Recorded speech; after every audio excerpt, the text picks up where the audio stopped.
Hello, welcome back, welcome along. If you're new, please hit that subscribe.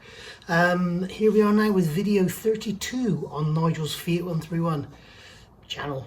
So yeah, what have we been doing? I've been off camera for a few days. I've been busy working on the brakes and everything, and as you know, we had the master cylinder was completely full of gunk. We've replaced the rear wheel cylinders, we've rebuilt the front brake calipers, we've rebuilt the bias valve for the back. We've got new discs on the front, new pads on the front, the shoes on the back are lovely. The drums on the back are lovely, so no need to replace them. We've replaced the rear flexible pipe. The front flexible pipes were replaced by Giorgio in Italy, so everything's good, and we've now got the brakes bled and everything's lovely. So at least now we've got brakes, so there's a positive. We're moving forward with no steps backwards, which is a first for this project. You can see behind me here I've got the engine crane set up. Don't worry, the engine's not coming out again or going back in or whatever. I've only got that set up because I'm here on my own and I want to put the cylinder head on the block, on the dowels, without damaging anything. So I'd rather suspend it on the engine crane and just gently lower it down, rather than just plonk it on top and then move it around and scratch the head surface and everything on those head studs. It's quite a heavy head. The head on its own is absolutely fine. If you're building one of these in your engine, in your car, while it's still in the car, I would suggest put the head on and then fit the cam boxes after, because and obviously make sure your cams are timed, or put the pistons halfway down the bore, because it's just such a big weighty item with both the cam boxes, both the cams, the big cam pulleys, inlet manifold. If it's a small engine like this one, 1300, 1400, I wouldn't even contemplate fitting the inlet manifold after you fitted the head. Ask me how I know, because it's just such a nightmare to get on because everything is in the way. So yeah, you have to the breather is on the side of the block. You have to remove the breather to allow the head, the manifold, to slide up onto the studs, and then once that's done you need to put the breather back in place. But of course it's hidden behind this huge inlet manifold and you're just working by feel. It was bad enough on the engine stand. I can't even think what it would be like with it in the car. So the inlet manifold stayed on, exhaust manifold's not on the head. So I'm not going to film me fitting or putting the head back in because it's going to be lots of trial and error sort of stuff. But I'll come back when I've got the head on with the 1600 head gasket and go from there. So I'll see you back in a bit. And there we go, engine crane in use and the head is on. I'll tell you what, in future, if I'm ever doing a head gasket, I'll use the engine crane because it is so much better than just dropping the head on and hoping for the best. You can really feel what's going on. So yeah, dowels are in, 1600 head gasket is in, and we're looking good to go. So get the bolts in, get them torqued down, and then I think that'll be that for today. It's Tuesday evening. It's what is it? It's 7 o'clock. Fiat. And yeah, the thing that annoys me here, look at this. You can see this oil down in here in these plugs. This head has been off of this engine for about, I don't know, a week. Something like a week. It's been sat on the bench. It's been sat up on its front end. It's been sat on its side, both sides, and on the back end to let all the oil and coolant run out of it and soak up by rags and everything. And I lifted it up, I cleaned the bottom of the head face, got it all nice and clean, and then I got it over the engine and it dripped oil here and here, as you can see. It's like, bloody hell, when does it give up? So anyway, that's it. I'm going to bolt it down and hope for the best. And there we go.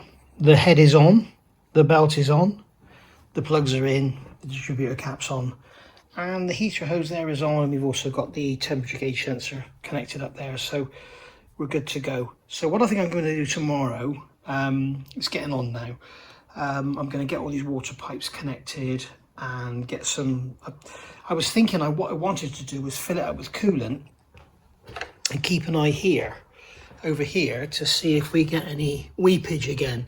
But of course I can't do that because we've got this bloody horrible steel pipe that runs back to feed the heater. It's a real it just feels like a real sort of horrible add-on.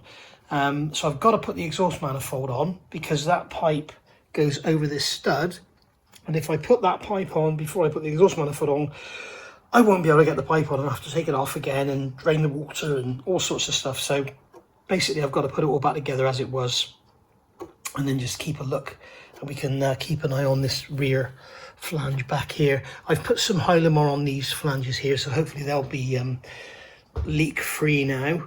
So there we go. So I'll see you back tomorrow. Today is Tuesday the 16th of September 2025. I'm going to see if I can get this video out tonight. It's, what is it now?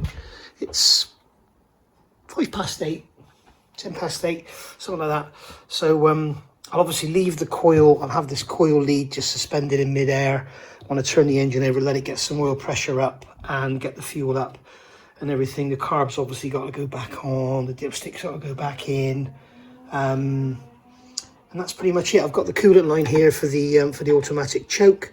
Coolant line for the automatic choke for the other half of it comes off of this horrible metal pipe down here, and then that heater hose connects to that metal pipe. So it's not a lot of work to get it back together. I'm going to put the plastic cover back on, I think, because we've got timing marks on there. So I don't know, I might just play with it until it runs nice. I've also got up here, to bleed the brakes, I used this old thing. Older guys amongst you will remember this. Come on, come out. Remember this? Easy bleed. And yeah, what you have is like you have a canister there, and what you're supposed to do is fill up a brake fluid. I don't fill up a brake fluid, I just use the air pressure just to force the fluid through, and it works really, really well. And then also in here I've got this, which is Colour Tune, and in there you get basically a glass spark plug, so you can look down and look at your cylinder, and inside the cylinder. It's worth doing just to see what your mixture's like. But I think these tend to set it a bit lean. You want to go for the blue or the yellow, I can't remember now, but you need to go a little bit to the other side. So there we go, we'll be using that as well for a laugh. And I've also got the old Gunson's Tachystrobe. Here we go. God blimey, this stuff's so old. But yeah, we'll be using all of that on this one because I've got it and because it's old. So there we go. So a record came on earlier, Eric B and Rakim, which I absolutely love. And then they said it's 1987. I thought, I remember that record from years and years ago. And that record is 5 years newer than this bloody car. It's incredible, absolutely incredible. But anyway, we've got brakes. We've got the head back on. We've got a head gasket that hopefully will seal. I must admit, when I was talking down the bolts, it felt like it was sort of pulling everything together. So hopefully it's all going to be good. Yeah. Now, I think I put in the title. I think I'll put in the title and some more bad news. I do have some more bad news. There's the lovely Dottie. Dottie, what are you doing? Here we go. I think this car is just fighting me and fighting me. It doesn't want to go out on British roads. I think that's what the problem is. But basically, I've lifted it up and I noticed the rear axle was kind of on this angle. And now what we've got is the rear shocks have seized up. So maybe they were always seized, I just didn't notice. But I now need to replace the rear shocks. They're about £80 for a pair. Hopefully that'll be it. It's just going on and on. I freed up the front shocks.